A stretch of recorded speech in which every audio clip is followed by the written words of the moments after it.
এই অপারেশনটাই যখন থেকে ঘটনা ঘটেছে, কলকাতা পুলিশ কমিশনার স্পটে ছিলেন।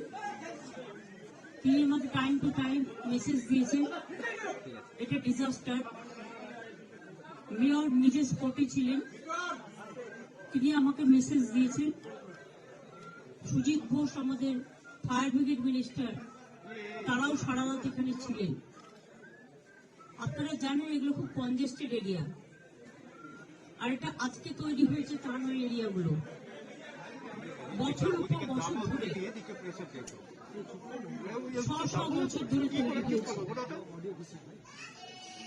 তবে কিছু বাড়ি তৈরি করে যারা প্রমোটাররা, একাংশ, সবাই নয়, তারা তৈরি করার আগে নিশ্চয়ই ভাববেন তার আশেপাশে যে গরিব মানুষগুলো আছে তাদের যাতে কোনো ক্ষতি না হয়। এবং একটা বাড়ি তৈরি করতে গেলে শুধু আমি একটা ছতলা বাড়ি তৈরি করে দিলাম, এটা আমার কাজ নয়। বাড়িটা যাতে মজবুত হয় এবং আইনত সেটা স্বীকৃতি কিনা, অফিসিয়াল পারমিশন পেয়েছে কিনা, সেটার ওপরও নির্ভর করে। আমি মেয়রকে জিজ্ঞেস করছিলাম যেটা অফিসিয়াল পারমিশন দিয়েছে কিনা, ও বলল না। এগুলো সমস্তই বেআইনি কিছু কিছু হয়। আলটিমেটলি আমি যা খবর পেয়েছি, আমাদের পুলিশ, ফায়ার ব্রিগেড, ডিজাস্টার সবাই সারা রাত ধরে, এবং লোকাল মানুষ, কাউন্সিলর, স্থানীয় যুবক যুবতীরা, এলাকার ক্লাবগুলো, সকলে মিলেই, রমজান মাস চলছে, এইসব এলাকায় সকলে উপবাস করে থাকেন। তা সত্ত্বেও এরকম একটা দুর্ঘটনা ঘটে গেছে, যার জন্য আমরা সকলেই মর্মাহত। এবং এখনো পর্যন্ত যেটা রিপোর্ট আছে, 2 জন মারা গেছে, বাদ বাকি এখনো 5-6 জন ট্র্যাপ আছে। তার মধ্যে আমি এক্ষুনি খবর পেলাম একজনের পা আটকে আছে, বেঁচে আছে, তাকে হয়তো বের করা যাবে। এরকম ভেতরে ঢুকতে একটু টাইম লাগছিল, তো এখন মোটামুটি তারা ভেতরে ঢুকে গেছে। রেস্কিউ অপারেশনটা যত তাড়াতাড়ি হবে তত ভালো। এবং তাদের পরিবার পরিজনরা হসপিটালে আছে। এখানে হেলথ ডিপার্টমেন্ট থেকে শুরু করে, ডিজাস্টার ডিপার্টমেন্ট থেকে শুরু করে, ফায়ার ব্রিগেড ডিপার্টমেন্ট থেকে শুরু করে, কর্পোরেশন ডিপার্টমেন্টের সকলেই আছে, স্থানীয় মানুষরাও আছে।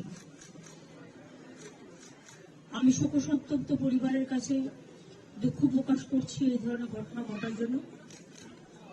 ইনলিগাল যে কাজগুলো কেউ যদি করে থাকে, তার বিরুদ্ধে অফিসিয়াল অ্যাকশন নেওয়ার জন্য আমি প্রশাসনের কাছে অনুরোধ করব। আর যে পরিবারগুলো আজকে অসহায় হয়ে গেছে, তাদের পাশে তো সরকার দাঁড়াবে, এবং ডিজাস্টারে সরকার অলওয়েজ হেল্প করতে পারে, অফিসাররা করে দেবেন।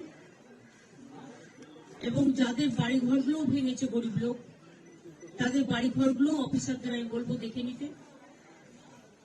কমিশনার আছে, কমিশনার এটা দেখে নেবেন।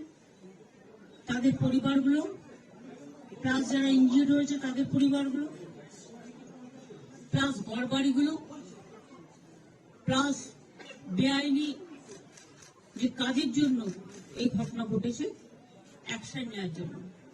এই কথাগুলো আমি বলে গেলাম।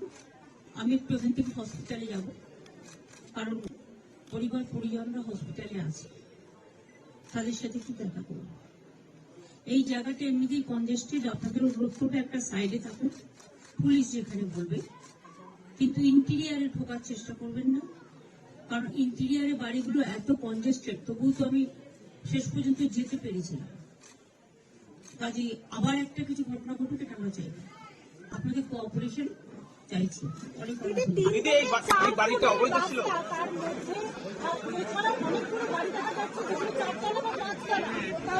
দেখুন, ডিটেলস ইনকোয়ারি চলছে, কলকাতা কর্পোরেশন ও পুলিশ ইনকোয়ারি করছে।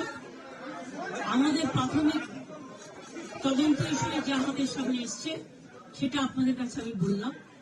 বাদ বাকি তদন্ত করে প্রশাসন অ্যাকশন নেবে। আপনি কেমন আছেন?